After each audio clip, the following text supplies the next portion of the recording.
Pred 18 rokmi v srdci krásnych Dolomitov uprostred tyrolských Alp Talianska sa zrodil jeden sen. Jeden krásny sen o tom, že budem vlastniť reštauráciu. Šéf-kuchár, ktorý mal na konte Michelinskú hviezdu, profesionálny somelier, barmani či baristi, ktorí svoje povolanie premenili na poslanie, boli mojimi kolegovcami. Mali sme s mojím manželom veľmi veľa pracovných skúseností, vynikajúcich kolegov. Vôbec nebolo ťažké podľahnúť čaru gastronomickému priemyslu. A tak sme sa teda rozhodli, že teda ten náš sen zhmotníme. Padlo rozhodnutie a my sme začali kráčať touto cestou. Posledná sezóna pre mňa bola veľmi, veľmi špecifická a zaujímavá. Nasávala som každý detail, každú informáciu o tom, ako má vyzerať a má sa správať správny somelier.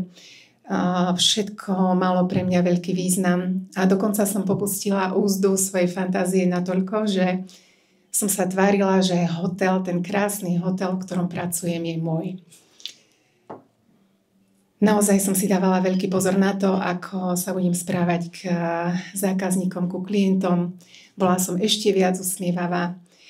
Pred každou večerou som skontrolovala precízne nastreté stoly, či sú poháre dokonale vyleštené, či sú príbory zoradené tak, ako majú.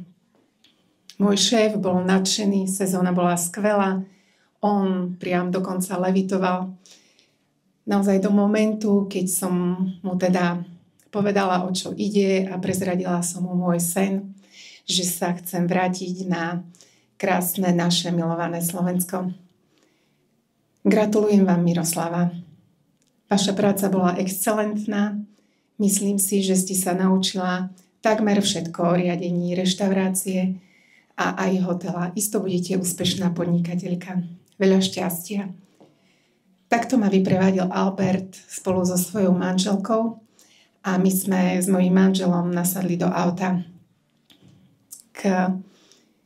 Byli sa vo mne emócie, radosť, ale primiešal sa aj strach. Síce mám skúsenosti, pracovala som so skvelými ľuďmi, ale budem to vedieť. Budeme vedieť sami robiť túto prácu, zvládneme to, máme na to. Tieto dve emócie prikryla jedna jediná a to odhodlanie. Kocky boli hodené a my sme sa teda vybrali domov. Čas plynul a my sme veľmi rýchlo prišli na to, že budžet, ktorý sme mali pripravený na financovanie našej reštaurácie, nám nepostačuje a muselo padnúť za opäť naše auto, Passat v koži, 6-stupňová prevodovka. Vymenili sme ho za konvektomat. Keď ani to nepostačovalo, prišla na rad Honda CBR 900 a boli aj slzy. Bola to manželová láska, s ktorou sa musela rozlúčiť. Neverila som vlastným očiam, keď sme teda museli poprosiť aj našich rodičov, aby nás teda trošku podržali a založili. A dodnes sa veľmi teším, že sme nemuseli osloviť susedov, aby nám teda požičali aj oni. Čo sa týka výberu personálu, aj tam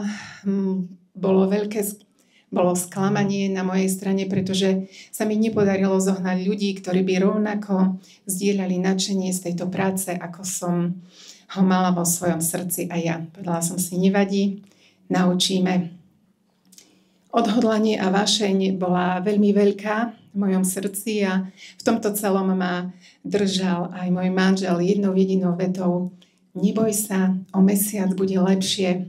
Tak som sa toho držala, hoci som každý mesiac počúvala túto vetu.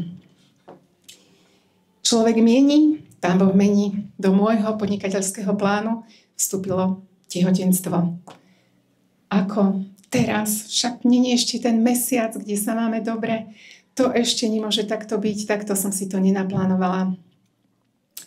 v rámci týchto ťažkostí, ale oheň v mojom srdci pre túto prácu bol stále veľký a ja som verila, že bude dobre.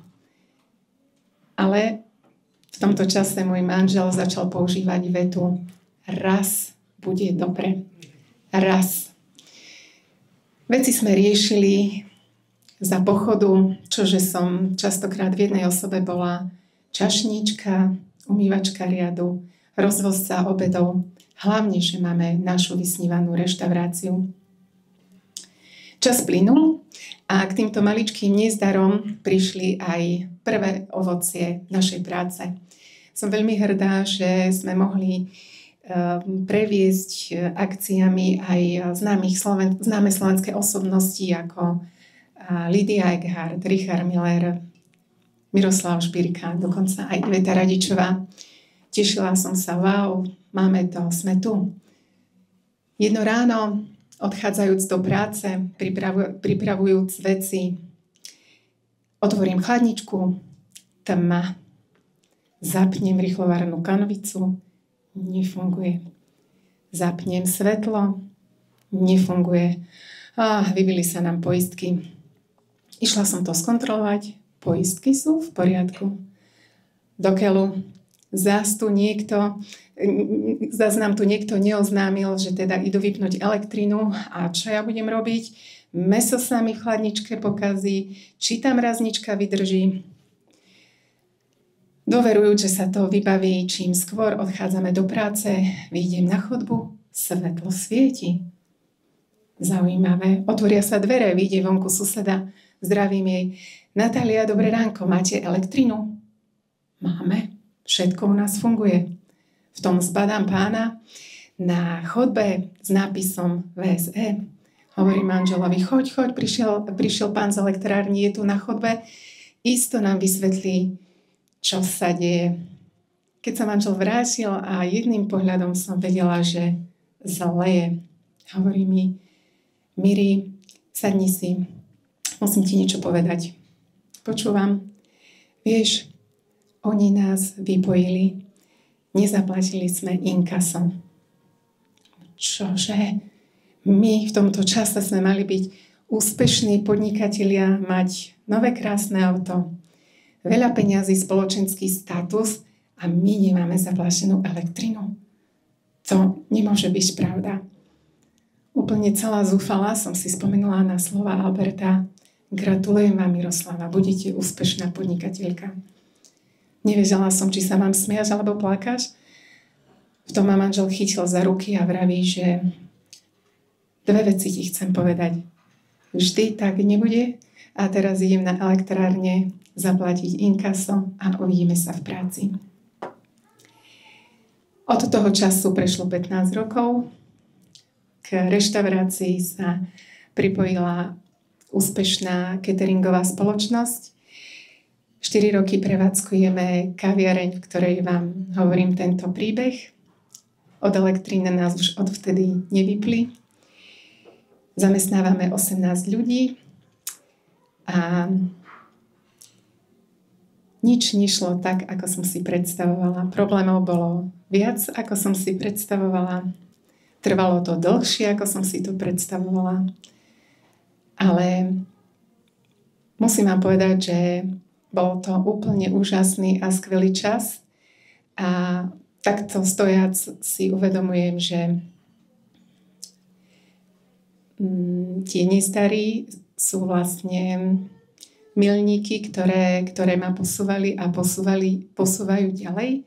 A za ten čas som sa naučila jednu vec, že cieľ je cesta a cesta je cieľ. Ďakujem.